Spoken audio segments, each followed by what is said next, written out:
Ahí está. Genial. Bueno, chicos, les voy a compartir el PowerPoint de hoy. Hoy vamos a trabajar con los órdenes sociales, buscando un poco cuál es el lugar sociológico del derecho, ¿sí? Y ahora vamos a explicar un poco qué es, de qué hablamos.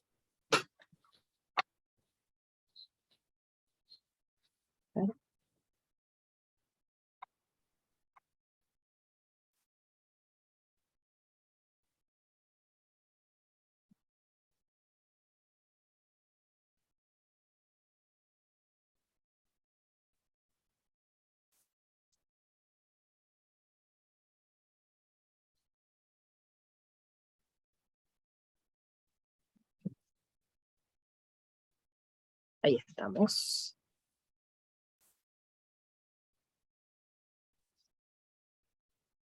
Bueno, en la clase pasada Carlos mencionó alguno de estos órdenes o alguna de las características, y ahora, bueno, retomamos esos conceptos.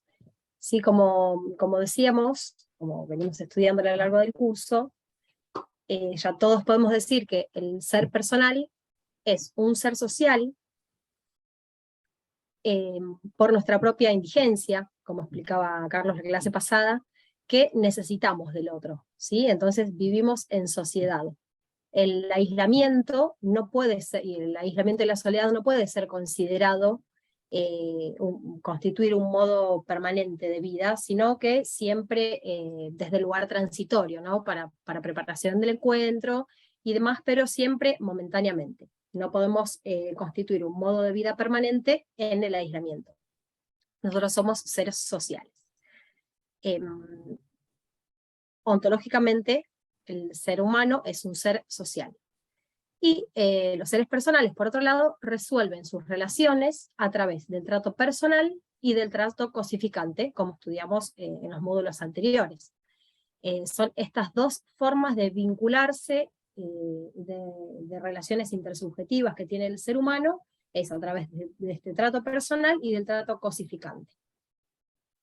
Ónticamente, como explicaba Carlos en la clase pasada, el ser humano tiene distintos tipos de vínculos, no siempre es dialógico.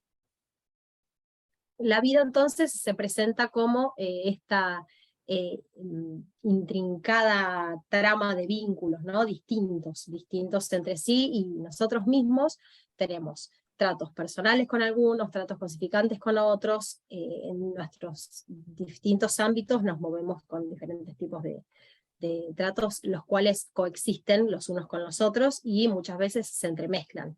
Entonces, bueno, es muy complejo tratar de estudiar todos estos vínculos sociales por esto, ¿no? Por esto mismo.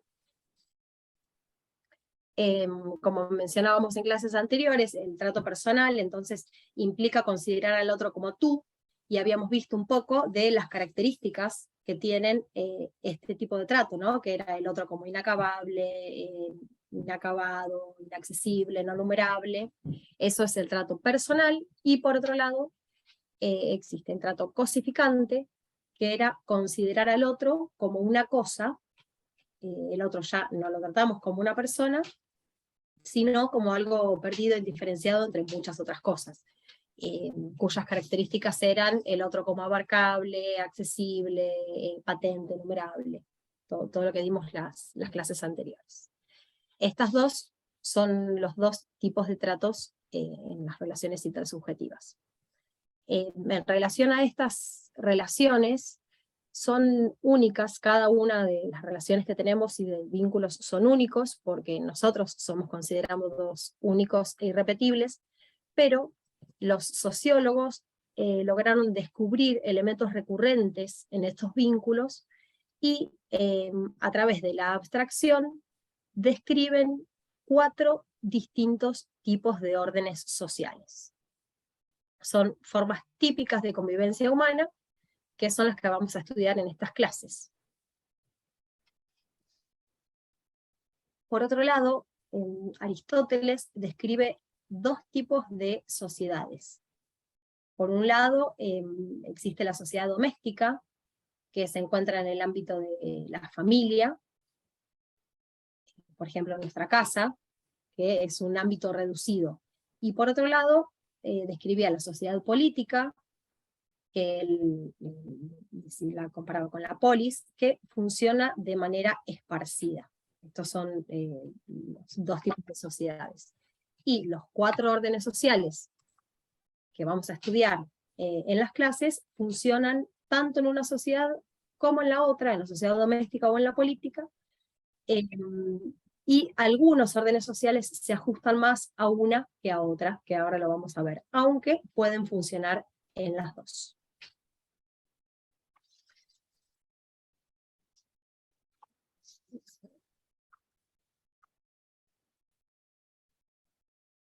Las relaciones sociales que describen los sociólogos son amor, reconocimiento, poder y violencia.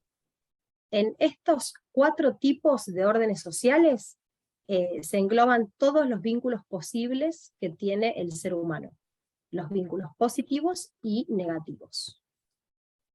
Están en orden de prelación, digamos, el amor es el vínculo más intenso y la violencia es el menos intenso.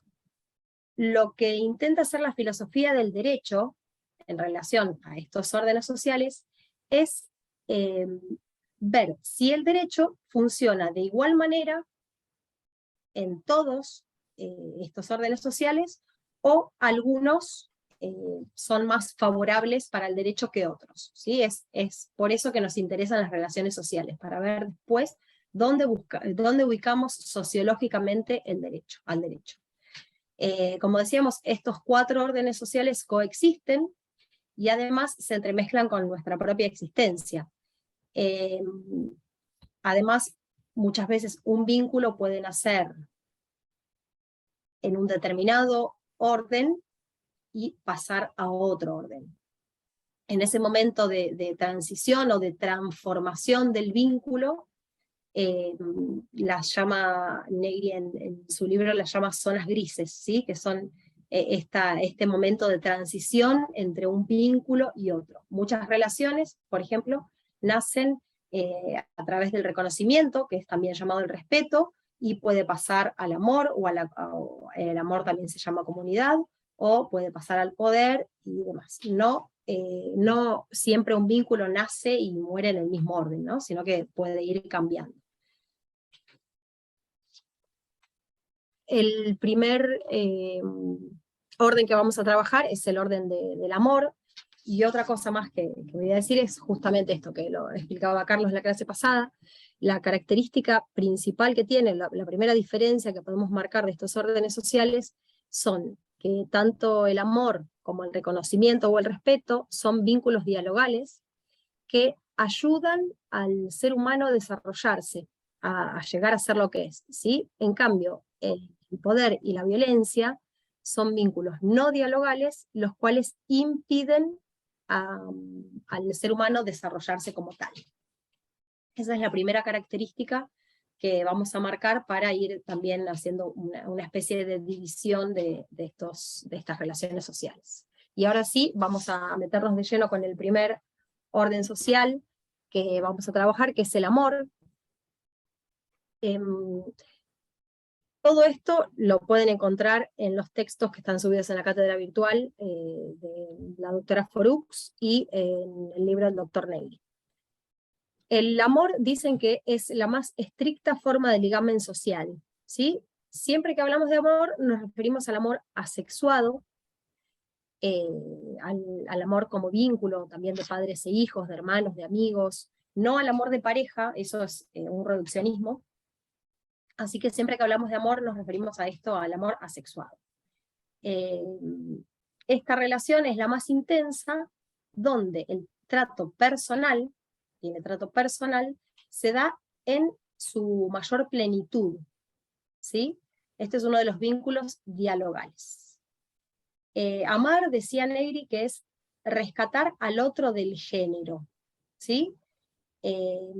No es la dependencia del otro, o la posesión del otro, sino rescatar al otro del género, decía él, que al otro se lo escucha, se lo atiende, se lo trata de comprender, y él decía algo muy lindo que es ayudar al otro a construir su propio discurso.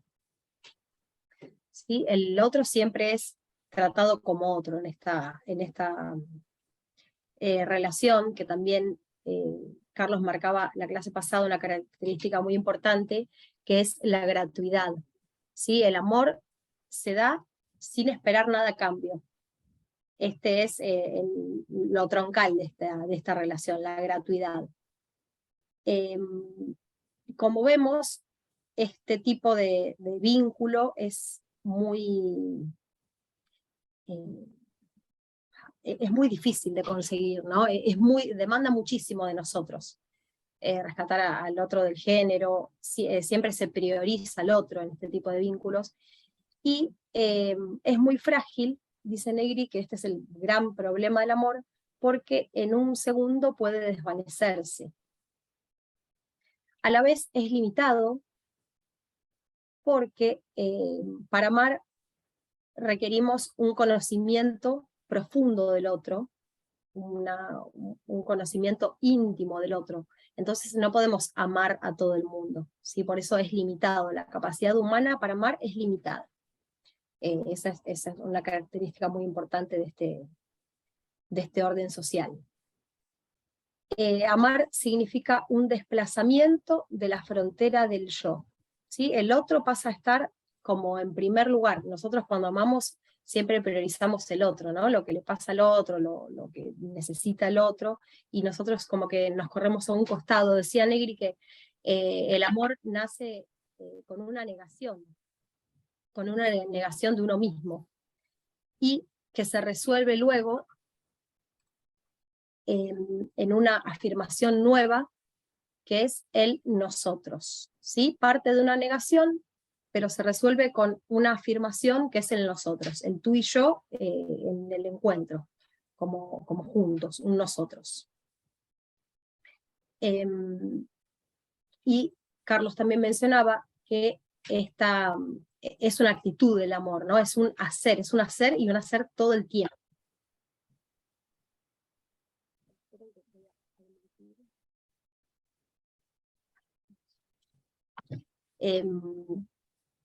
Por otro lado, podemos marcar 3 características del amor, que es instante.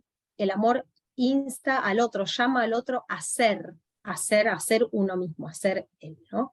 A la vez es substante viene de sustancia, dice que no podemos convocar a alguien que no haya sido constituido por amor y para el amor, ¿sí? Entonces también el amor es substante. Y a la vez es constante, porque reclamo fidelidad del otro y para siempre, por eso es constante.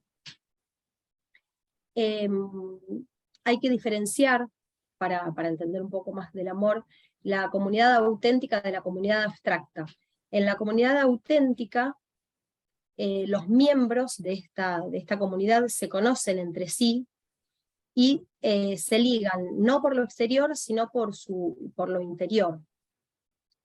Y esta mentalidad comunitaria no es transitoria, sino que se entiende como algo duradero y permanente. Siempre podemos tener la idea que el prototipo del amor es la familia, ¿no? Eso es una comunidad auténtica, en donde los miembros se conocen, y eso a partir de ahí se aman, digamos. Y por otro lado está la comunidad abstracta, que en donde los miembros no se conocen entre sí, no hay un conocimiento acabado del otro, sino que dura solo un rato, es como una familia, pero dura solo un rato. Por ejemplo, Negri siempre me acuerdo que ponía como ejemplo una tribuna de fútbol, ¿no? Cuando estamos en la cancha, en la tribuna, sentís al otro como cercano, es como una comunidad, sentís al otro, te parece que están sintiendo lo mismo y demás, pero bueno, no hay un conocimiento acabado del otro, dura un rato, después cada uno se va a su casa y es como que ahí termina. Hay que diferenciar, nosotros el término comunidad lo usamos mucho, y hay que ver que el amor siempre se refiere a esto, a lo que es la comunidad auténtica y no a la comunidad abstracta. Como decíamos, las características... Sí, Carlos. Sí, si me dejas un detalle porque no está específicamente subido, pero es altamente recomendable. Ustedes saben que en la bibliografía se hace referencia a Derecho y Diálogo para que lo consulten. Hay un trabajo muy breve, muy interesante sobre el amor del doctor Negri, y que conviene leerlo y releerlo. Para hacer una mínima referencia, que es, él plantea que es un término, una palabra que está absolutamente ausente en los claustros universitarios, y es cierto, es correcto.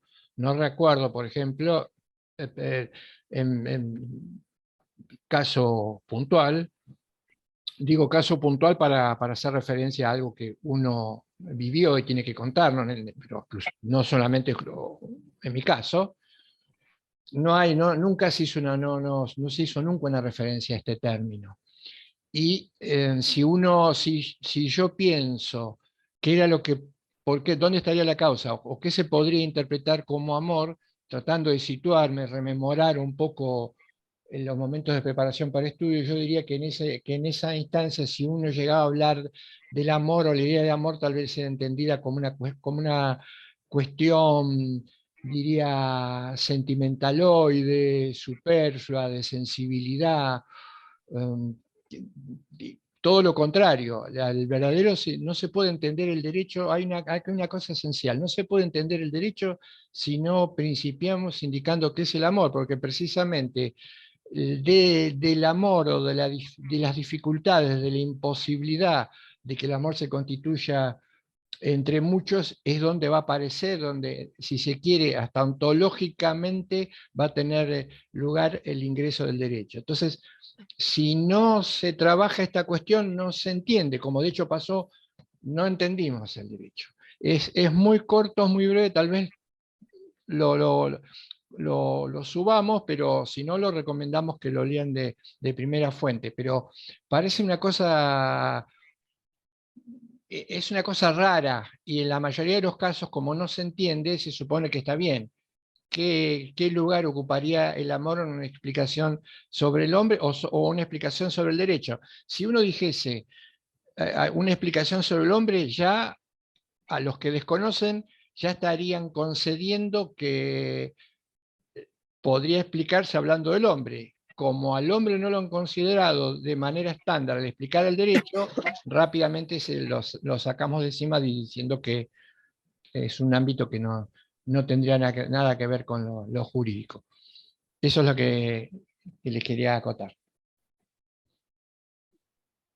Bueno, esta es, entonces, como dijimos, la relación más intensa que puede tener un ser humano, pero nunca puede ser universal, porque es limitado. No tenemos, la capacidad humana no da para amar a muchas personas al mismo tiempo, sí, a muchas personas al mismo tiempo. Entonces hay que empezar a buscar un poco más en otros órdenes sociales, para llegar a la igualdad, ¿no? Porque también el amor lo que tiene es esto, es desigual. Nosotros al que amamos lo tratamos distinto de lo que tratamos al otro, ¿no? El amor privilegia también. Negri también contaba siempre la anécdota de cuando él le había hecho una torta de cumpleaños a su hijo. Claro, a su hijo le dio la parte más grande, porque el amor privilegia.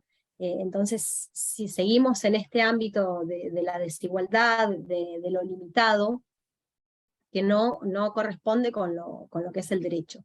Sí, estas son las características de esta relación tan intensa que es el amor, y que también, como mencionábamos, es frágil, en un segundo puede desvanecerse.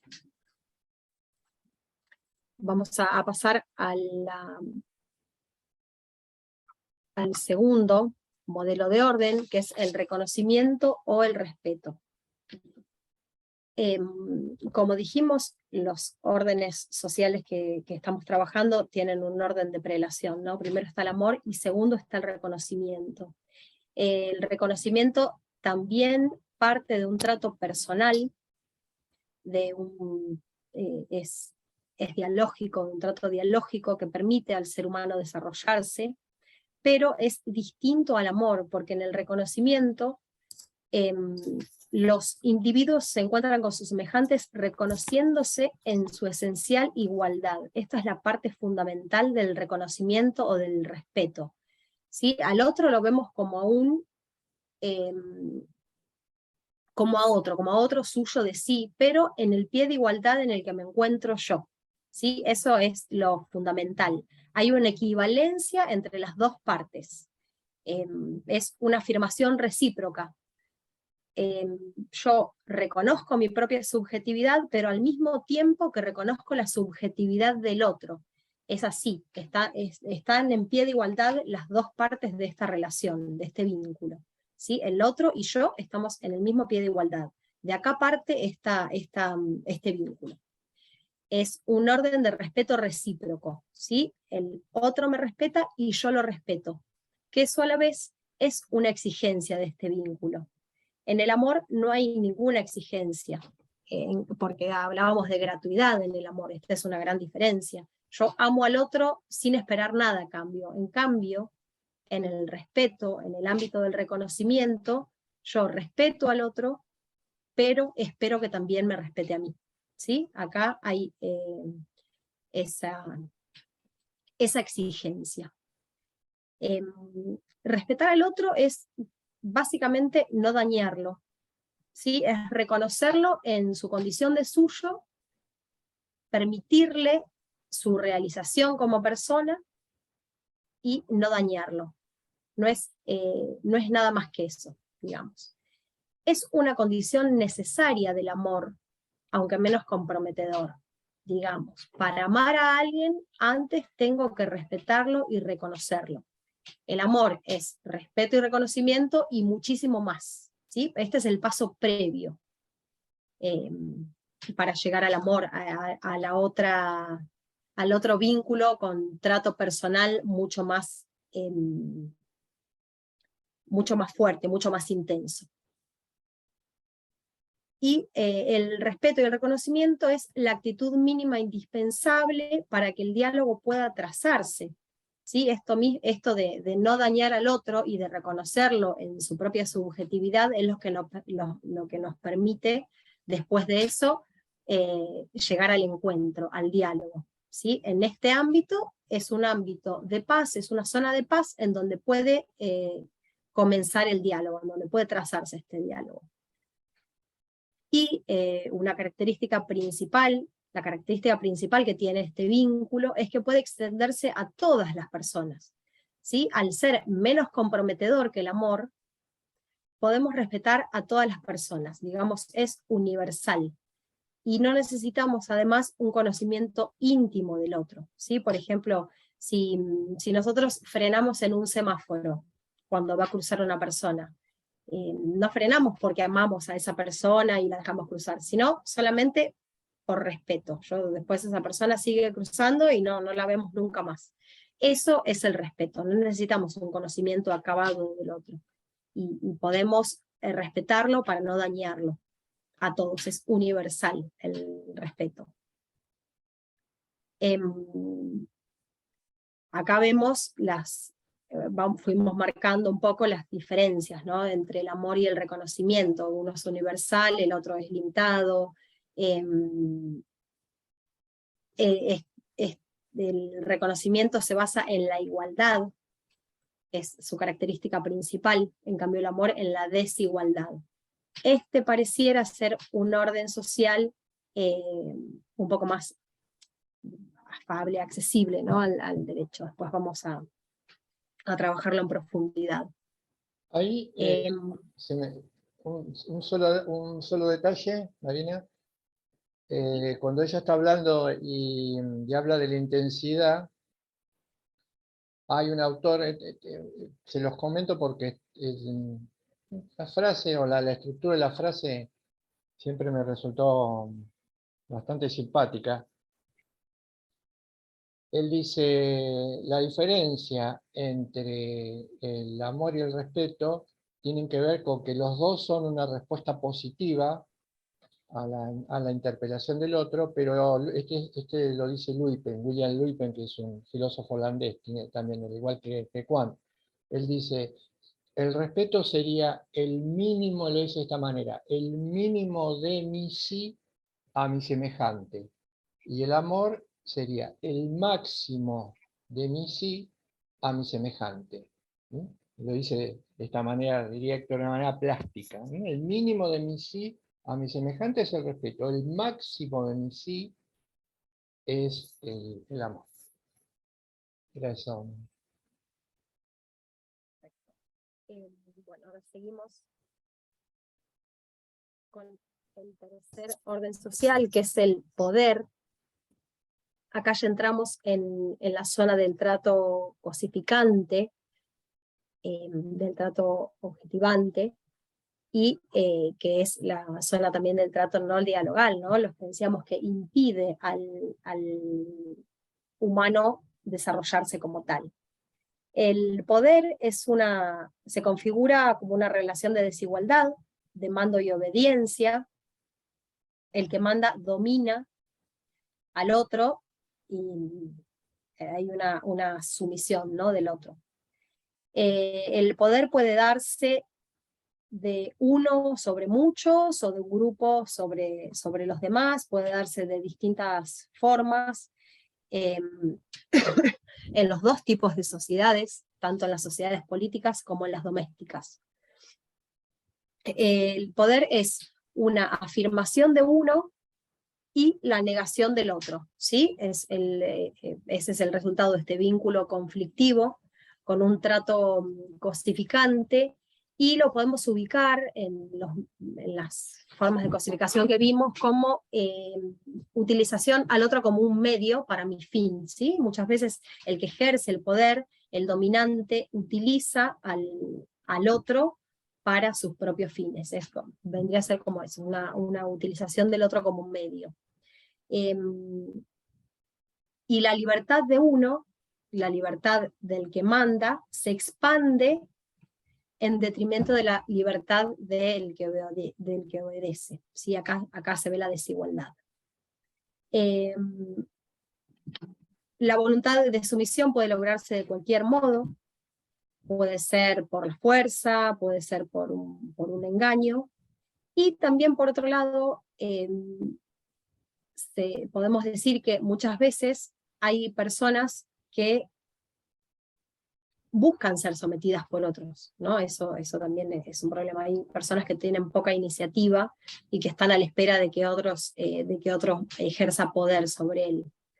El gran problema del poder, más allá de que se ejerce un trato cosificante, es que tiene una necesidad de expansión. Siempre quiere ser más poderoso. El que tiene poder siempre quiere ser más poderoso, siempre quiere expandirse. Lo mismo sucede con el poder político o con el poder económico. ¿Sí? Tienen una necesidad de expansión. Otra característica que puede darse es que el que obedece muchas veces ni siquiera sabe a quién obedece. Negri hablaba de Franz Fanon, de la neurosis del colonizado, ¿no? Él siempre decía que muchas veces el colonizado no sabe ni a quién obedece ni por qué, pero solamente obedece. Esa también es una situación muy peligrosa, porque permite justamente esto, ¿no?, que el poder se siga expandiendo, que es el gran peligro de este orden social. También, bueno, el poder económico muchísimas veces manda sin darnos cuenta, a través de la propaganda, por ejemplo, ¿no? Crea necesidades en donde no las hay, como la ropa, los teléfonos. Esas son expresiones del poder que nosotros ni siquiera las percibimos. Otro tipo de poder, por ejemplo, también puede darse en el seno de una familia, que, como habíamos dicho, el amor debiera reinar en una familia, pero bueno, muchas veces lo hace el poder, ¿no? Una madre autoritaria, un padre autoritario, lo vemos muchísimas veces.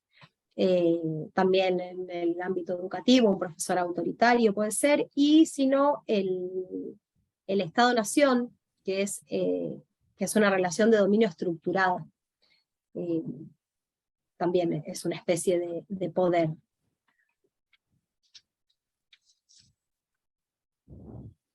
Acá, Y vamos a... sí, discúlpame. simplemente una notita para que después pueda entenderse cuando ya nos metamos en el terreno del derecho.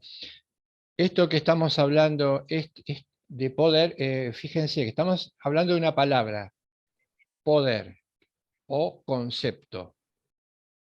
Claramente, como lo está contando Marina, este concepto aparece a todas luces negativo. Pongámosle un paréntesis, siempre lo contamos de esta manera, pongámosle un paréntesis, porque también, si ustedes se acuerdan, en las primeras clases nosotros dijimos que los conceptos son construcciones humanas. Los conceptos son la expresión de algo que conocemos en palabras para poder transmitirlo. Como los conceptos son construcciones humanas, es probable que cuando se construye un concepto, si lo hacemos desde nuestra situación, desde un lugar situado y no lo tenemos muy en claro, ese concepto construido sea un concepto de alguna manera limitado o parcial. Cuando hoy hablamos de poder, generalmente, en la mayoría de los casos, lo identificamos con estas notas. Ahora bien, y con esto cierro mi apostilla, este es un concepto de poder que tomó fuerza, que se generó, que fue construido humanamente y culturalmente en la modernidad. Por lo tanto, es un concepto de poder parcial, que responde a una situación específica que tiene que ver con la historia, el inicio y la cultura moderna y la cultura occidental. Nosotros vamos a ver que por debajo de este concepto, que está situado, que es parcial, que es predominante, pero que conviene entonces rematarlo, es equivocado, hay un concepto de poder más ligado, que puede construirse y se construye más ligado a la condición humana. Eso va a aparecer después. Esto es lo que quería marcarles. Bárbaro. Y seguimos para el último orden social, que es la violencia, que es una relación de daño recíproco o una relación de lucha, ¿no? También se basa en la voluntad de daño recíproco, ¿no? Los dos partícipes de este vínculo se quieren dañar el uno al otro. Los participantes buscan menoscabarse. Esa es la característica del vínculo. Es una negación recíproca. El violento cosifica al otro y ya lo podemos ubicar en una cosificación como obstáculo, ¿sí? En donde se intenta eliminar al otro físicamente o personalmente. Físicamente es con daño físico o personalmente puede ser a través de reducirlo al silencio o evitarlo, como nadie. Ya entramos en ese tipo de cosificación.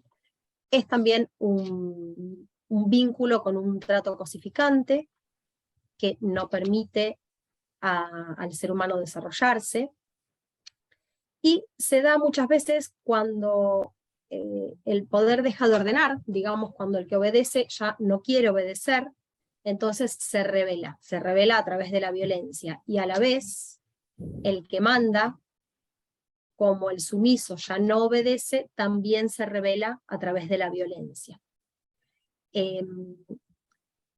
La característica de la violencia es que es un orden que no es estable, digamos, es transitorio, al contrario del poder no puede estabilizarse, sino que lo que se intenta es o recuperar el diálogo perdido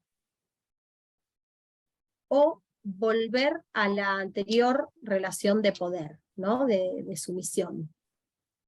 Esas son las características de la violencia. Siempre es provisoria y que intenta ir a un orden social o al otro, que son los dos que pueden estabilizarse, que son más estables, que son el del respeto o el de el poder. Y ahora hice un cuadro cortito con características fácil para compararlos a los 4 órdenes sociales. el amor y el respeto son a través del trato dialógico, el poder y la violencia del trato no dialógico, del trato cosificante, digamos.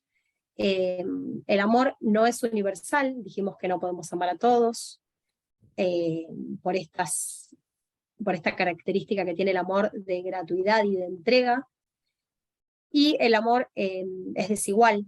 Habíamos dicho que el otro es hasta más importante que uno, ¿sí? Con respecto al respeto, es universal, puede respetarse a todos, ya que reclama menos que el amor, y también se basa en la igualdad, ¿sí? Es recíproco. Este cuadrito después nos va a servir cuando intentemos ubicar al derecho en alguno de los órdenes sociales. No nos olvidemos que justamente lo que queremos sacar y lo que queremos estudiar de estos órdenes sociales es dónde podemos ubicar al derecho, y tampoco tenemos que perder de vista que estos 4 órdenes sociales pueden funcionar, pueden coexistir entre ellos, ¿no? Por ejemplo, una familia en el medio de una guerra, digamos, ahí son 2 órdenes que coexisten, la violencia y el amor, y mismo en nuestra vida, también vamos entre un orden y otro, entonces esto lo hace en realidad mucho más complejo a poder identificar, y estos son órdenes, como dijimos al principio, son tipos abstractos de órdenes, entre ellos se mezclan continuamente, por eso es difícil también descifrarlos. Ahora, Les podríamos hacer una pregunta, si te parece. a ver, sí. Por ejemplo, si tuvieran que graficar ustedes a las relaciones, graficar o de manera figurada, con una figura, ¿cuál usarían? Por ejemplo, al poder, ¿cómo lo graficarían? O si conocen alguna manera de graficar el poder. En vez de contar algo, el poder es tal, tal, tal, o en vez de poner un cuadro, hacemos un dibujo.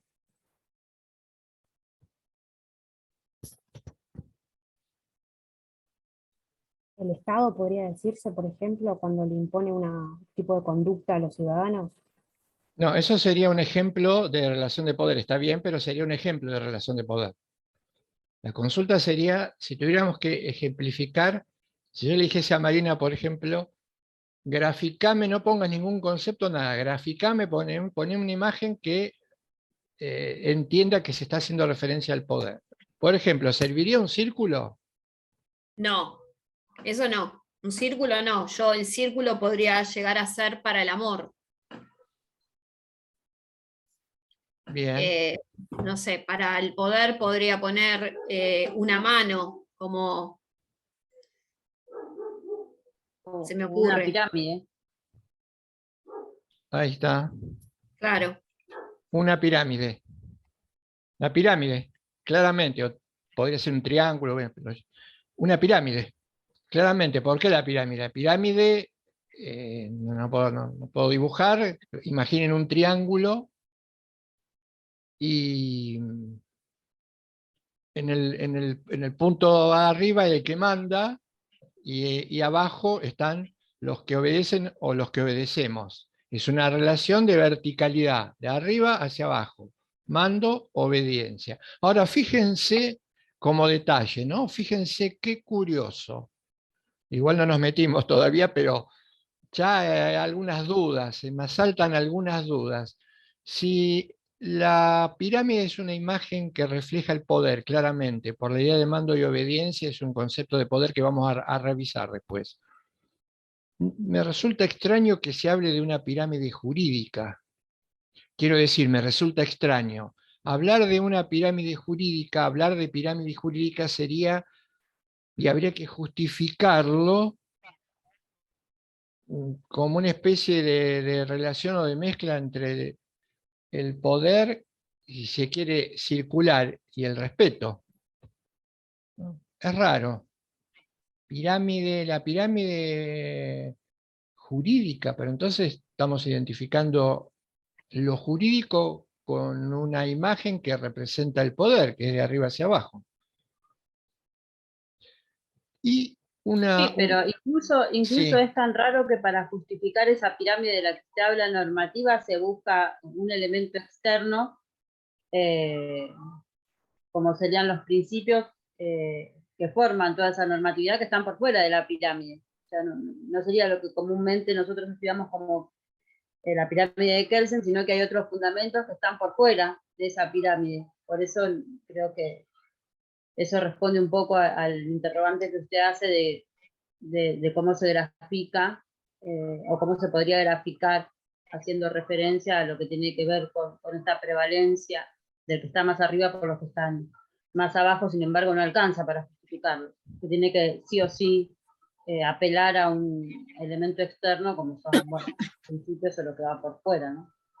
claro, ya de por sí la referencia a la pirámide es inquietante, porque habría que justificar si la pirámide que está haciendo referencia al poder puede identificarse con lo jurídico. Sabemos, esto después se puede seguir discutiendo, sabemos, contamos con un dato preciso. Siempre se ha hablado del derecho o se lo ha graficado como una pirámide jurídica. Entonces habrá que, siempre será el momento para tratar de fundamentar esto o negar que sea posible fundamentarlo, pero si negamos que no puede fundamentarse el derecho de esta manera, o lo que fuese, o lo jurídico, ya nos tenemos que enfrentar a una desarticulación profunda, de raíz. Yo durante toda mi formación, durante muchísimos años, internalicé como derecho esa figura de la pirámide. Es una cuestión bastante sensible. Y algo más que por ahí si lo compartimos, es al momento de poner ejemplos, esto es algo que yo siempre pienso, cuando uno pone ejemplos de relaciones sociales, en algún momento yo ponía los ejemplos o decía tal y tal y tal situación son ejemplos de tal y tal relación. Después pensé, no puedo poner los ejemplos, tengo que esperar un poquito para poner los ejemplos. Y si pongo un ejemplo, tengo que decir también que va a depender del contexto. ¿Por qué? Usualmente, cuando uno dice una relación donde el vínculo es muy intenso, el amor, inmediatamente pone la familia, se pone la familia. Es más, se arranca con la familia y después se habla de que la familia es una... Hay que tener mucho cuidado con esto, porque como bien estaba marcando recién Marina y hablaba de la comunidad abstracta y la comunidad concreta, habrá que analizar cada caso, a ver si la familia realmente está respondiendo a una estructura de carácter amoroso, como vínculo de carácter amoroso, o no es, o si no es un conjunto de personas que tienen cercanía, pero en donde también ella lo dijo, hay una relación de autoridad o más de autoridad de dominio que está permeando ese vínculo. Por eso hay que ser muy cuidadoso cuando se dan los ejemplos y aclarar que esto tiene que ver con el contexto. Y otro que no sé, ustedes dirán, yo comparto esta reflexión, todavía no tengo una respuesta. Muchas veces daba como ejemplo, yo decía, hay situaciones que dos personas pueden vivir en las que se atraviesan todas las etapas. Marina dijo muy bien, hay zonas grises donde uno puede alternar, pasar o transitar un vínculo a otro. Y yo ponía el ejemplo, hablaba de la violencia y hablaba de la violencia de género. La violencia de género que termina con la muerte, el golpe. Decía, la situación entre A y B, ahí pasó por todas las etapas. Es decir, respeto, comunidad, poder y violencia. Pero hoy, y tenía una duda, y hoy tengo muchas más dudas. No sé si una relación entre A y B atraviesa todos estos estados, porque tal vez nunca comenzó siendo lo que tenía que ser. que es una relación respetuosa. Y digo relación respetuosa, digo en esencia, ¿no? Uno puede declamar, puede hablar de respeto, pero lo concreto, si es hablar de respeto y declamar ese respeto, se transunta en el comienzo del vínculo. Y dijimos, el respeto es el punto de partida para pasar a una segunda relación, que es la del amor. Ahora, realmente, cuando un vínculo desemboca en la violencia de género, ¿hubo respeto en algún momento?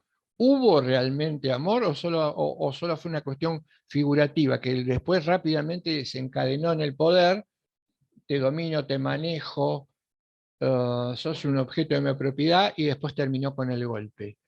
Hoy no estaría tan seguro de poner ese ejemplo, porque tal vez esa relación nunca fue una relación de respeto, fue simplemente tal vez una relación de imantación, luego poder, disimulado bajo el ropaje del respeto, y finalmente violencia. Lamentablemente es algo que se da muy cotidianamente. Las estadísticas son alarmantes, ¿no? No cesa la violencia de género, a pesar de que incrementamos la cuestión, las temáticas de género, las perspectivas y el intento de defensa de esto. Estas son algunas de las cuestiones que creo hay muchas para pensar en relaciones sociales, pero no Yo tenían... No quería tenían marco. preguntar, profesor, Sí, disculpe que te interrumpa, pero ahora que no, está no, diciendo no. esto, cuando estaba hablando Marina me quedó, ella primero explicó la dimensión esta social del amor y después del respeto, y dijo que, con lo que acaba de decir usted, que se accede, o sea, para llegar a una relación de amor, o sea, la dimensión social, primero hay que tener respeto. ¿Es necesariamente así? Primeramente nos tenemos que fundar en esta relación de respeto y aceptación del otro para después llegar a la otra dimensión social, ¿o no? Porque con lo que está diciendo ahora, con esto de la violencia de género, que podría como abarcar todas las dimensiones, si bien empezando, por ejemplo, puede ser como una relación de poder, no sé, que después pasa a la violencia, o no sé, no me quedó muy claro. O sea, sí sé que en esta relación de violencia de género, en esta dimensión social, sí hay una desarticulación y obviamente no se accede primero por amor, sino que tiene que haber algunos de los otros elementos que son negativos. Sí, yo No sé si me expliqué bien, pero bueno. no, sí, yo te entendí perfectamente, lo acoto, yo te contesto, después Marina te va a contestar también. Eh, tiene que haber dos actitudes concordantes para que se produzca un encuentro, de mínima a máxima, concordantes. Esto quiere decir que tal vez en un vínculo en el que alguien propone acercarse respetuosamente, el otro tal vez no lo proponga, o no se diga, o no tenga muy en claro que lo que tiene que devolver es respeto. Y tal vez ingrese ese vínculo con la idea de dominio. ¿No? Me gusta algo, lo quiero comprar porque lo quiero tener. Bueno, ya esto me parece a mí, hoy estoy pensando que esto es lo que puede suceder en esas relaciones de género. La parte que ingresa no está ingresando genuinamente al encuentro. Es algo que me gusta, y en una sociedad de hoy lo que te gusta tenés que tenerlo, tener es poder, cuanto más tenga, y todos los objetos y las personas pueden ser propiedad, y más si uno tiene los medios. Entonces ya no estás entrando de una manera respetuosa ese vínculo. Claramente, si este vínculo en el tiempo se mantiene, uno puede estar engañado, puede aparecer los resortes del dominio, de la amenaza y del miedo, lamentablemente, y artificialmente el vínculo se sostiene, viene el golpe, hay que hacer lo que yo quiero porque sos un objeto de mi propiedad, y que puede terminar o puede derivar en la muerte. Entonces nunca hubo, al menos de una de las partes en estas situaciones, respeto. Siempre se ingresó con la idea de algo me gusta y lo tengo que tener. Y ya cuando metemos la idea de que tengo que tener, ya nos metimos de lleno en una relación que no es. Y vos me dijiste, que tenías alguna duda sobre si necesariamente el respeto era básicamente la plataforma para llegar al amor. Si hablamos realmente de respeto y de amor, me parece absolutamente imposible llegar a un vínculo amoroso si no se arranca con el respeto. ¿Pero por qué? ¿Dónde estaría? Me parece que ¿dónde puede estar la duda? La duda puede estar en que, esto ya lo decían muchos autores dialógicos, no estoy inventando nada. Los autores dialógicos decían que uno podía, que Buber decía, por ejemplo, que no había que confundir el amor con los sentimientos, con lo sentimental. Si bien somos seres psíquicos y siente y pensante significa que estamos cargados de emociones, el amor es algo más que ese sentimiento, porque él dice, el sentimiento está alojado dentro del individuo, y el amor es un vínculo que se da, se traza, ¿se acuerdan del ente en el diálogo?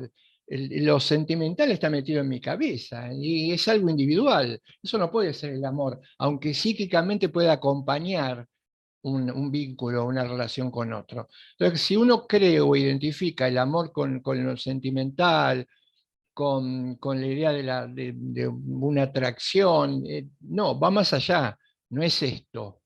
El amor algo en lo que es como, se me ocurre una imagen, no sé, por ahí es grosera, no grotesca, se me ocurre que es abonar un terreno, para abonar un terreno no basta con pedirle al cielo que caiga el agua y que haya sol, no, hay que agarrar la pala, trabajar todos los días, es un trabajo, hay que trabajar por el otro. No, entonces, si yo no lo identifico de esta manera, no estoy en el camino correcto, no se puede generar un vínculo de amor si no pasamos previamente por respeto. Después va a quedar como subtendiendo el respeto. Dos personas, una comunidad, una sociedad, o que se amen en el sentido de que contribuya a la promoción del otro, siempre tiene por debajo el respeto, no se pierde nunca, pero no se pueden saltar etapas humanamente hablando. Claro, me puedo equivocar al momento de identificar el vínculo. ¿Cuántas veces hemos denominado un vínculo con el respetuoso como simple, y no hay más que dominio? También la zona gris, ¿no? Un padre que somete a sus hijos, ¿está realmente ubicado en una relación de amor? O la estamos llamando mal, o le estamos poniendo un nombre a algo que no lo tiene. Somos los seres humanos también muy propensos a ponerle etiquetas, nombres, de algo que después cuando uno lo analiza en el fondo no tiene nada que ver con la relación de la que partimos. Por eso yo con el tiempo me daba hasta cierto temor hablar de poner ejemplo, porque primero tengo que aclarar eso. No puedo decir, sí, la amistad sí, la amistad tiene tantas características, pero a veces no hay amistad, sino hay enemistad, o hay una amistad que implica un uso. Usar a otra persona no implica ser amigo de la otra persona. Héctor contaba muchísimas veces, él hablaba, que esto también me produjo un impacto, porque yo nunca lo había percibido. Él decía, cuando alguien empieza a querer realmente a otro y a preocuparse por el otro, tiene que decir que no, y muchas veces más que no que sí. Entonces, la idea romantizada de que la amistad, cuando uno se lleva bien todo hay que sí, hay que sí, hay que estar de acuerdo en todo. No tiene nada que ver esto con el respeto. Al contrario, muchas veces, porque ¿qué implica decirle no al otro en alguna circunstancia? Sí, que me preocupa, lo estoy tomando en serio. Si no, te digo todo que sí para que esté contento y conforme. A veces cuando corresponde hay que decir no, aunque esto cuesta bastante, pero ese no en el sentido de detalle, no el no como negación total. Esto me parece que puede ser así, esto me parece que puede. Hay muchas maneras, hay posibilidades de sugerir algo que implican que no te estoy dando un sí total, sino te estoy dando un no. Pero esto es necesario para el vínculo. Cerrando, porque no quería. Hasta acá estaría llegando mi respuesta. Me parece humanamente imposible que pueda construirse un vínculo amoroso en el sentido en como nosotros lo contamos, que no haya sido previamente el paso por el respeto. Y lo valioso no, lo determinante es que ese vínculo respetuoso se puede mantener hasta que se extinga, o puede pasar a convertirse en un vínculo amoroso. Y hay que rescatar esto. El trato, un vínculo, decía, hay una cita en el texto de Negri que creo que era de San Agustín, me parece, no me acuerdo muy bien ahora. Decía, una amistad no se puede tener respecto de muchos. ¿Por qué? Porque el trato constante y directo no se tiene respecto de muchos. Por eso las amistades esto ya lo saben ustedes, lo habrán, evidentemente lo tienen que haber percibido en su propia realidad. Si lo percibieron en su propia vida, en su propia realidad, lo que percibieron es cierto. Amistades son pocas a lo largo de toda la vida. Vínculos comunitarios, poquísimos. ¿Por qué? Porque es difícil, y es difícil porque implica conocer. A medida que se va conociendo a una persona o se conoce, y esto se prolonga en el tiempo, es probable que pueda o no surgir un vínculo de este tipo. Pero si no hay un conocimiento,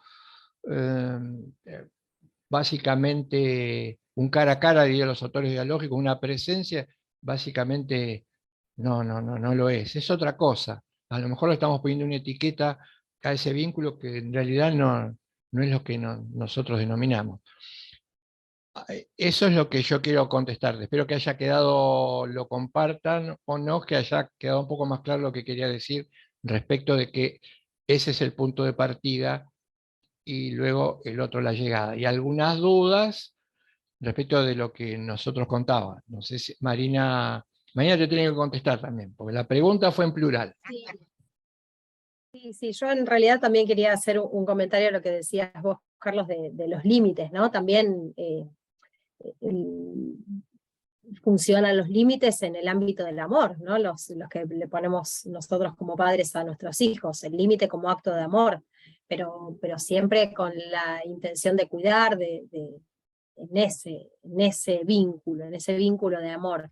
Y quizás acá también cabe hablar un poco de autoritarismo, y el término ismo como algo que siempre cuenta Carlos como algo distorsionado.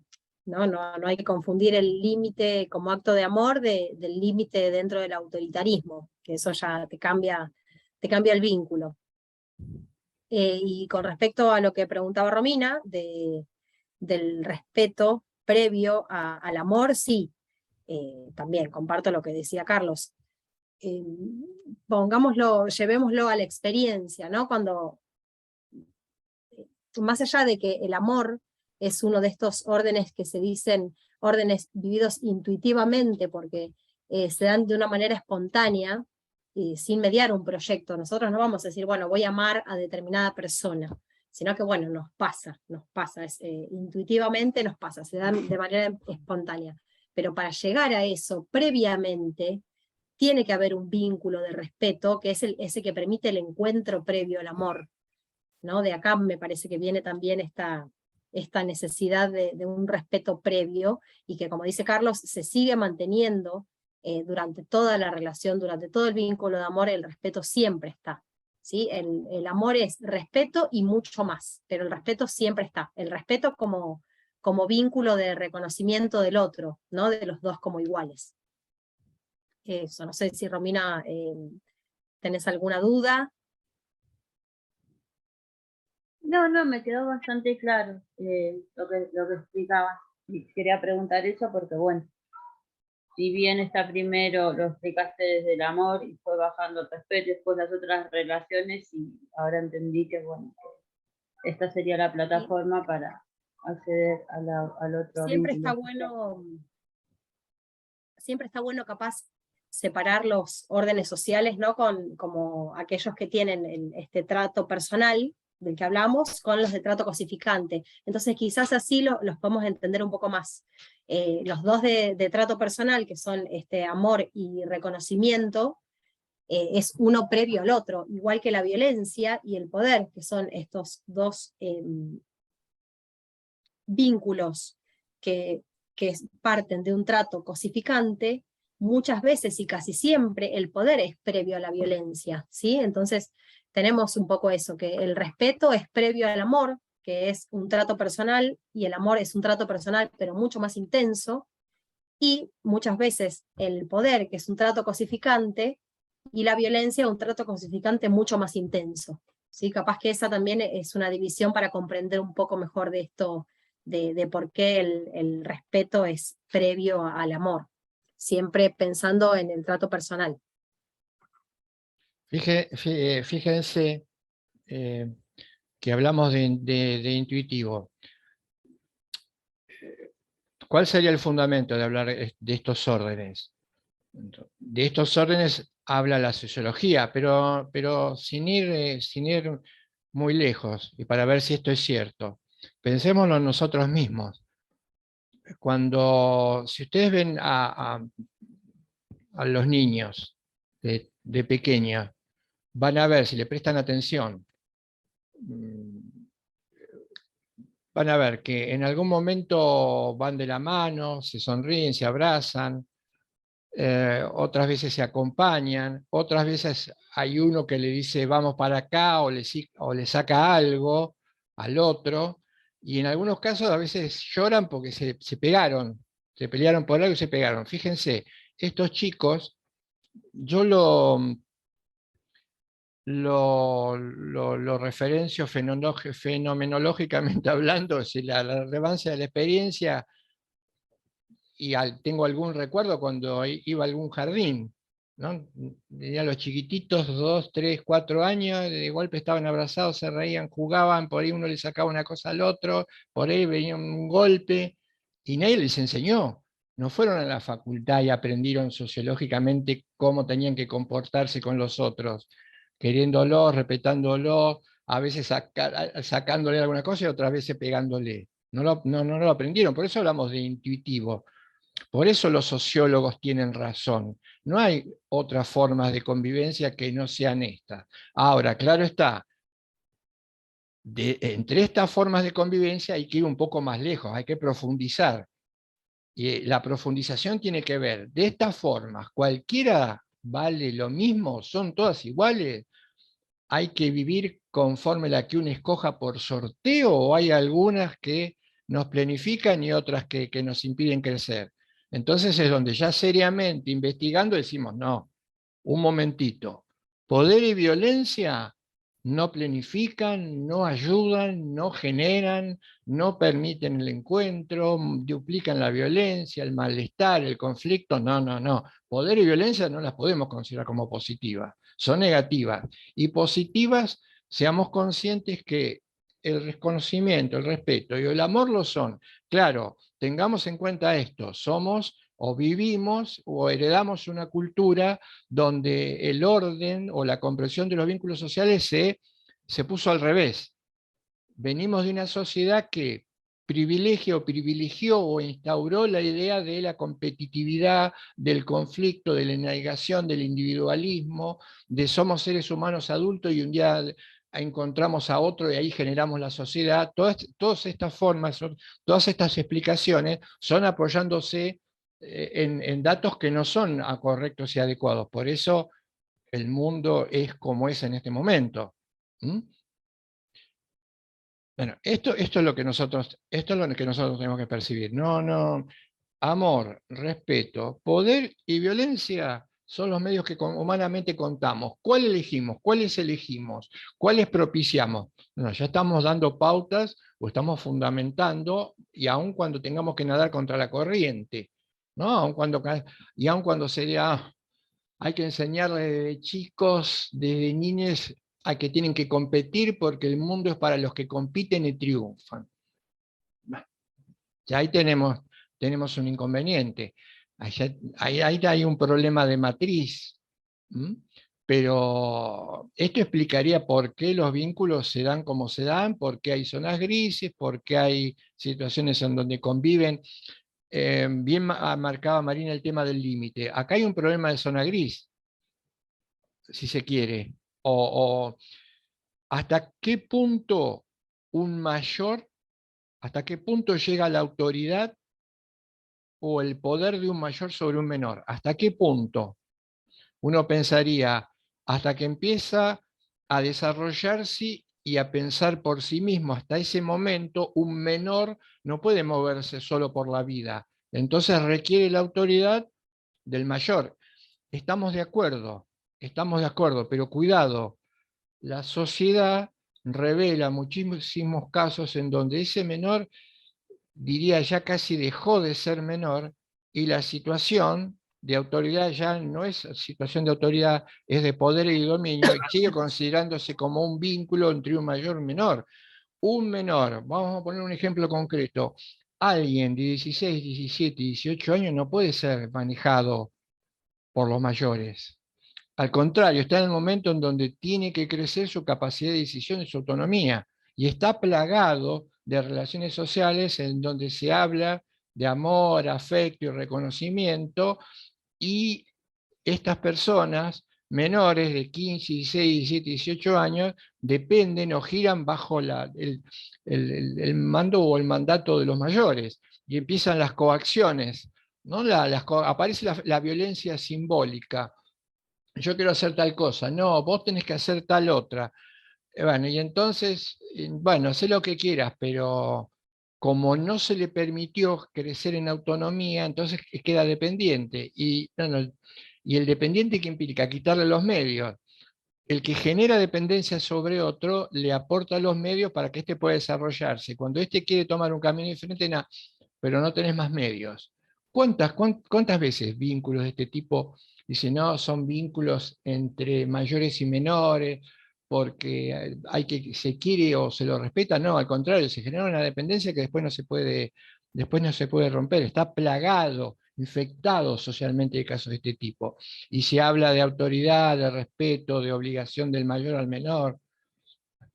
Con esto, más allá que es una cuestión esencial y sociológica, esto también hay que conocerlo. Porque precisamente para llegar al derecho tenemos que conocer esto. Para llegar al derecho tenemos que diferenciar bien las relaciones, para entender cómo nos comportamos, por qué nos comportamos de esa manera, que no es lo mismo comportarse de una manera u otra, no es lo mismo porque estructuralmente estamos preparados para desarrollarnos conforme a A y a B, no a C y a D. Y descubrir que C y a D son obstáculos, son dificultades que surgen o se generan en la sociedad. Y que el derecho va a surgir o surgió por algo, diría, porque somos seres finitos, porque somos seres limitados, por algo está el derecho. Tiene que colaborar. El derecho aparece porque somos seres limitados, imperfectos, finitos, indigentes, aunque todavía nos cuesta mucho trabajo darnos cuenta de esto. Ahora,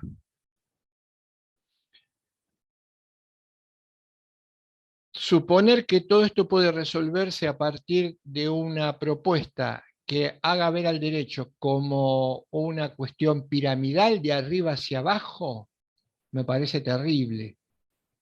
Y todavía esta idea, esta matriz no desapareció. Nosotros contamos en un curso anterior, contamos que había como una especie de matriz de arriba hacia abajo, que si bien no se enseñaba, todavía estaba presente. No es necesario aprender, a ver si me pueden entender, no es necesario que alguien me diga a mí y me enseñe que hay una persona que se llama Pérez y que dice que lo jurídico es un triángulo o una pirámide. No es necesario que alguien me lo cuente para que yo tenga en mi cabeza ese esquema piramidal, porque ese esquema piramidal está metido en todos lados, en todos los intersticios sociales, porque ha sido durante 300 o 400 años la matriz del conocimiento, del aprendizaje, de la enseñanza. Tiene que ver con la imitación, con los estereotipos. No es necesario que yo haya estudiado Kelsen para manejarme concretamente siendo abogado o no siendo abogado con una matriz de este tipo. Es bastante problemático que una sociedad responda a sus cuestiones delicadas sociales con esta matriz nosotros llamamos la matriz del premio y del castigo, o del crimen y el castigo. Es una cuestión, pero también interesante, ¿no? Para mí lo más interesante que tiene acercarse al derecho es descubrir esto. Cómo le hemos errado, le hemos pifiado olímpicamente al entender el derecho, pero cómo uno puede entusiasmarse, en mi caso entusiasmarme por darme cuenta que el derecho es otra cosa. Y el entusiasmo supera el enojo, a la frustración de que se me haya formado durante muchísimos años en algo que no tenía nada que ver con el derecho. El entusiasmo mucho más grande, haber descubierto que es otra cosa. Y esto es lo que nos lleva, esto es casi como la motivación. Hablo por mí, podría hablar por otros, no necesariamente quiero hablar por otros, pero hablo por mí. Esta es la motivación que me ha llevado a sostener e investigar el derecho, ese entusiasmo. No, esto no es, no, me contaron cualquier cosa, me contaron cualquier cosa. Lamentablemente a la sociedad se le contó cualquier cosa cuando se hablaba del derecho. Eso motiva, eso es como a ir más adelante, a profundizar, a llegar eso es lo que habría que hacer en una facultad de Derecho. En cualquier facultad de Derecho habría que hacer primeramente esto, como dice Héctor, sacar de los alaquenes, desempolvar una palabra que si no la conocemos bien no podemos entender el derecho. Podemos creer que entendemos algo, ¿no? Como decía Luypen. Luypen decía, los juristas o los abogados a partir de la modernidad saben las leyes, conocen las leyes, saben cómo funciona un sistema jurídico, y fíjense lo que decía magistral Luypen, decía, saben todo el funcionamiento de las leyes del sistema, pero no lo entienden. Claro, porque no entienden qué es el derecho. Y esto se puede hacer, y uno está inmerso también en esto. Por eso esto es clave para que se pueda conocer y se pueda llegar más lejos en nuestra propuesta. Yo diría, si fuese a mí me dejasen ponerle un rótulo a lo que se enseña, yo diría, acérquense a mirar o a empezar a mirar de la única manera posible algo que siempre se miró de una manera torcida o equivocada. Y la invitación es a mirar realmente lo que es el derecho.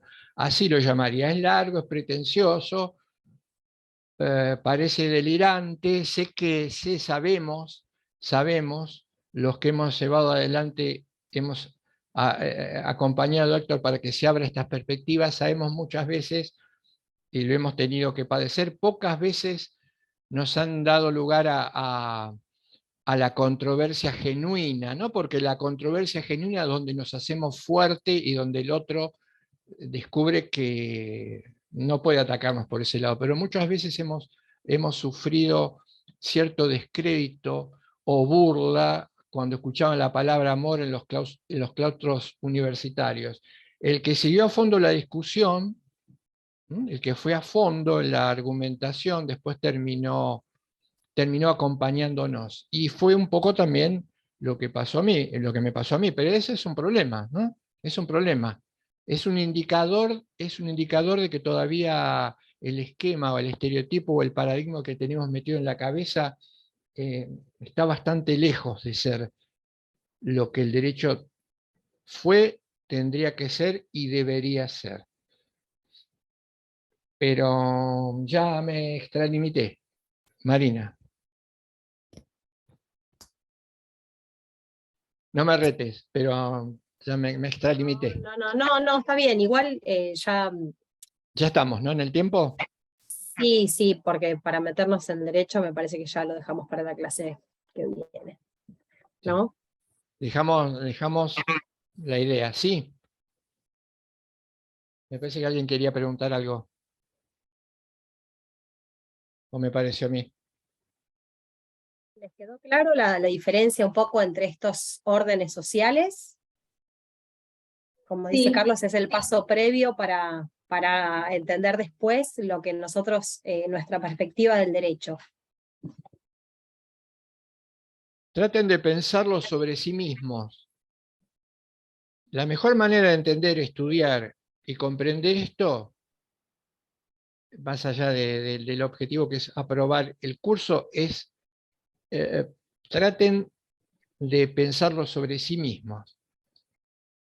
¿Mm? Traten de ver si lo que se dijo, porque acá hablamos de cosas concretas, de comportamientos concretos, de actitudes concretas, más que, a pesar de ser un curso de filosofía, me parece que está más emparentado con cosas concretas que con ideas.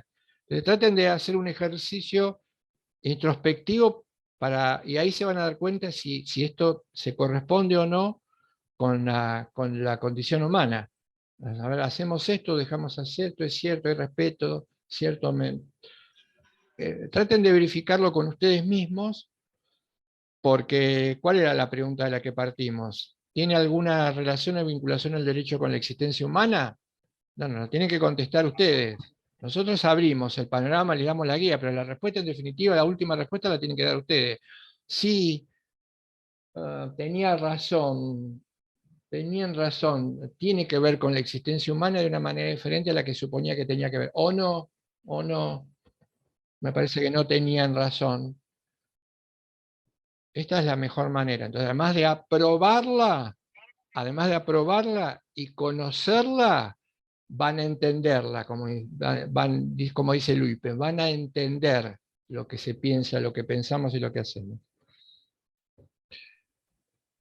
Sí, profesor, perdón, pero me da la sensación como que perder de vista la plataforma desde la cual deberíamos partir, que como dijo usted, el respeto, nos lleva a que fácilmente, bueno, desde mi punto de vista, lo que estoy viendo desde ahora, se puedan confundir las otras esferas sociales, porque entonces por ahí se puede justificar una relación de poder o de violencia basada en que sería amor porque es incondicional. Entonces, quitar de plano la plataforma donde deberíamos partir, que sería el respeto, lo que yo puedo percibir ahora es que sí se pueden llegar a mezclar y entrecruzar los otros órdenes.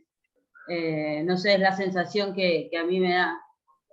Porque bueno, si uno parte desde lo que sería una relación social de respeto, no se podría justificar nunca ni lo que es la violencia, ni lo que sería como una relación social que sea la que predomine, o la violencia. Perdón, Romina, pero el respeto como paso previo es para la relación de amor, siempre dentro del trato personal. El respeto y el ámbito del reconocimiento no es un paso previo ni para el poder ni para la violencia. No, sí, eso lo entendí. Lo que digo que quitar, o sea, no tener de base que las relaciones, ese debe ser el punto de partida, o sea, el respeto sí puede llegar a ser que se mezclen los otros órdenes, porque, o sea, debería basarse en el respeto. No sé si estoy entendiendo mal. ¿Sí? Vos dijiste algo que me parece que creo que está bien planteado. Vos hablaste de justificar. Si yo te entendí bien, sería esto. Está lleno de vínculos amorosos, respetuosos, de poder y de violencia. Está lleno de vínculos. La cuestión es justificar qué vínculos son los correctos. Y no importa que haya estadísticamente más vínculos en un lugar determinado de poder y de violencia que de respeto. Esto no hace que los vínculos de poder y violencia tengan mayor entidad o estén justificados. Eso no me interesa, no importa eso. Hay que justificar. Y la justificación tiene que ir de la mano de lo que somos los seres humanos. Entonces, no nos tiene que alarmar. Por ejemplo, en un mundo como el que vivimos, si bien nos tiene que alarmar la preponderancia de ciertas relaciones sociales negativas, esto hace a que haya que tratar de justificar. No se puede justificar el mundo tal como está, girando a partir del poder. Es injustificable, es una cuestión de facto, porque tanto el poder como la violencia solo pueden sostenerse a partir de datos fácticos. Si alguien tiene Si un hermano, vamos a poner un ejemplo de esta manera, de esta magnitud. Si hay una relación de hermanos, un mayor y un menor, el mayor se aprovecha del menor por mayor estatura, fuerza física, y esto dura mucho tiempo. Esto es un dato fáctico. ¿Estamos de acuerdo? Puede ser que el mayor se imponga al menor. Es un dato fáctico. Ahora, la pregunta es, ¿está justificado? ¿Estaría justificado? ¿Es justo que un mayor que tenga preponderancia, por más preponderancia física y edad, que otro lo someta? No se puede justificar de ninguna manera. Entonces, ahí ya nos metimos, cambiamos el eje y la pregunta es, ¿se puede justificar? ¿Se puede fundamentar? No importa que sea abrumador lo contrario. Por ejemplo, alguien me podría plantear, a mí, Romina, pero lo que pasa es que estructuralmente la sociedad, el poder judicial está hecho de tal manera. No me interesa que la estructura del poder judicial tenga una faz negativa. No me importa, no me interesa, no la hace buena, no lo hace correcta. Si la estructura del poder judicial es equivocada, pues precisamente habrá que desmontarla en algún momento. No, que se sostenga obedece a otras cuestiones, o que pueda sostenerse hace otras cuestiones. Es un producto cultural. ¿Cómo está estructurado un sistema de justicia en un país? Es un producto cultural, es cultural. Entonces se puede desmontar. No, y no me preocupa que, no, pero el sistema, usted está hablando, pero el sistema está mal hecho. No importa, no se puede justificar un sistema que está mal hecho. Entonces, tenemos que tener las herramientas para poder hacerlo. Creo que por ahí pasa el desnivel de las relaciones sociales. Y entonces proponer relaciones sociales diferentes. Si pongamos un ejemplo muy, muy básico, pero no por eso, si a mí me preguntaran, yo tengo que caminar 500 kilómetros y quiero llegar bien, que me aprovechen esos 500 kilómetros. Da lo mismo que vaya en zapatillas por un camino de ripio, da lo mismo que camine con zapatillas o que camine sin zapatillas. No da lo mismo.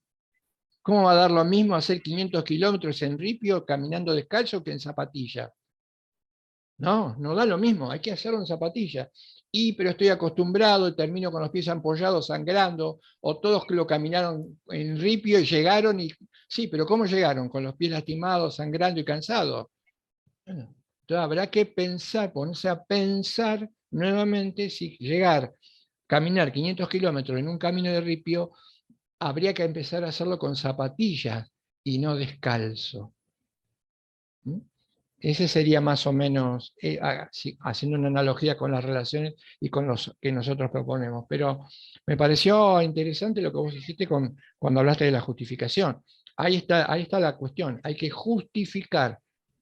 Los abogados tenemos que aprender, es un déficit, tenemos que aprender a justificar, porque a los abogados nos enseñan a explicar, y hay una enorme diferencia entre explicar y justificar. Enorme, terrible diferencia entre explicar lo que pasa y justificar lo que pasa. Ahí hay un enorme déficit en la preparación de los abogados, que muchas veces no sabemos discernir entre ambas, o muchas veces explicamos suponiendo que estamos justificando, y son cosas diferentes. La explicación es, pasó esto, ta. La cuestión es, ¿debía pasar esto? Y si no debía, ¿por qué debía pasar esto? Y ahí ya nos vamos a meter en lo más interesante que tiene el derecho. Las cosas son, ahora, ¿deben ser así? No deben, si no deben ser así, hay que hacer algo. Porque no son por fatalidad, ni deben ser otra cosa por fatalidad. Permítanme la expresión, si el artefacto es una porquería, pero hace años que sigue funcionando, en algún momento, y siendo una porquería, lo tenemos que desarmar y armar una cosa distinta. Implica varias cosas. Primero, y con esto termino, darnos cuenta que es una porquería. Bastante difícil. Bastante difícil. Segundo, darnos cuenta que es una porquería porque tal vez no me hizo mucho daño ese artefacto y sí a otros le hizo mucho daño. O por ahí algunos artefactos que es una porquería le permitió estar mejor que otro. Ahí tenemos un segundo problema. Tercero, modificar y darnos cuenta que las cosas las hacemos nosotros. Vamos a ver que el derecho cuenta con la capacidad del hombre, de la libertad del hombre. Hagamos honor a la libertad del hombre, porque si no se puede hacer nada, porque ya está todo hecho, porque lo hacen otros, porque siempre se hizo así, entonces no sigamos más sosteniendo, defendiendo o hablando de la libertad. No, si esto es así, no hablemos más de la libertad. Pues estamos hablando de algo ilusorio, fantástico, fantasioso. Creo que no es así, por eso es que ponemos todo la carne en el asador en esto. Bien. Ya nos despedimos entonces. Si no hay alguna pregunta, comentario, duda, queja, cuestión, objeción. Si lo hubiera, la analizamos para la próxima. En la clase que viene ya nos metemos con toda esta, no sé si quedará algo más. Bueno, Marina dirá si quedará algo más. No, ya nos vamos a meter de lleno en el derecho. Así que esperamos contar con su presencia nuevamente el miércoles. De mi parte, los saludo. Fue una muy buena evaluación. Estamos muy, muy satisfechos y trataremos de mejorar la cosa. ¿Mm? Hasta el miércoles, profesor. Gracias. Listo, profe. Gracias. Chao, profe. El lunes. Nos vemos igual el lunes. El lunes. Hasta el lunes, perdón, hasta el lunes. Buena semana. Igualmente. Chao, chicos, buen fin de semana, un beso, que estén bien.